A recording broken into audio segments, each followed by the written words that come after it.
بسم اللہ الرحمن الرحیم۔ السلام علیکم۔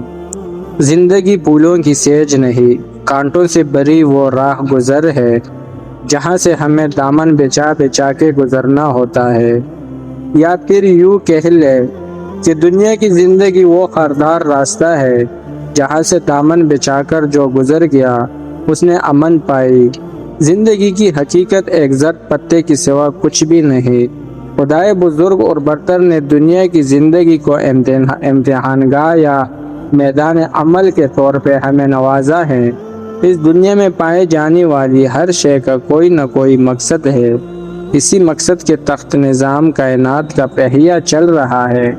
اللہ تعالیٰ تو ہماری عبادتوں اور ریاضتوں سے بے نیاز ہے، اسے نہ ہماری عبادت کی ضرورت ہے نہ ریاضت کی۔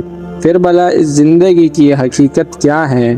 اس زندگی کی بنیاد ہی رضا الہی کا حصول ہے۔ قوانین خداوندی پر عمل پیرا ہونا، فکر، عجز اور رضا۔ دنیا کی زندگی تو آخرت کی تیاری کے لیے ہے۔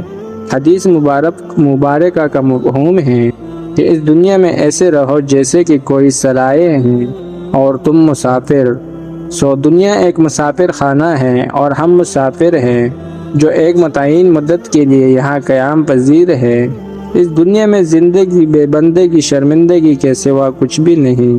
اللہ تعالیٰ نے ہمیں اشرف المخلوقات کا درجہ دیا ہے، تو اس درجے کو نبھانا سب سے اہم ہے۔ زندگی کی حقیقت روپے پیسے بلند عمارات کھڑی کر لینے، نت نئے ملبوسات پہن لینے سے منسوب نہیں ہے۔ ہماری زندگی اللہ کی رضا سے منسوب ہے، حقوق اللہ اور حقوق العباد سے منسوب ہے۔ ہماری زندگی ان اعمال کے ساتھ منسوب ہے جو ہم اس عارضی دنیا میں کریں اور اس کا بدلہ ابدی دنیا میں پائیں۔ ارشاد باری تعالی ہے، بے شک دنیا کی زندگی فریب اور دھوکے کے سوا کچھ بھی نہیں۔ سو دنیاوی زندگی کی حقیقت نظر کا دھوکہ ہے۔ جتنی جلدی اس دھوکے سے نکلا جائے اتنا ہی ہمارے لیے بہتر ہے۔ اگر ہم یہ سمجھے کہ ابھی عمر پڑی ہے، ذرا دنیا کے مزے تو کچھ لیں، تو فریب دہی ہے اپنی ذات کے لیے، کیونکہ ہر زندگی کو فنا ہے، ہر نفس میں موت کا ذائقہ چکھنا ہے۔ جلد یا بدیر پھر کیوں وقت ضائع کیا جائے؟ کیوں دنیاوی لذتوں میں کھو کر ابدی لذتوں سے محروم ہوا جائے؟ انسان کی بنیاد مٹی ہے اور آخر کار اسے مٹی ہی ہو جانا ہے۔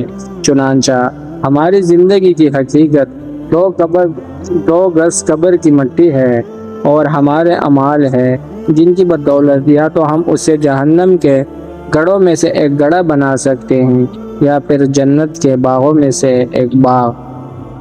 تو کوشش کیجئے اس دور فتنہ میں خود کو اعمال صالحہ کے ساتھ جوڑے رکھیں تاکہ ہماری اصل اور ابدی زندگی کی حقیقت جنت کے باغ ہو۔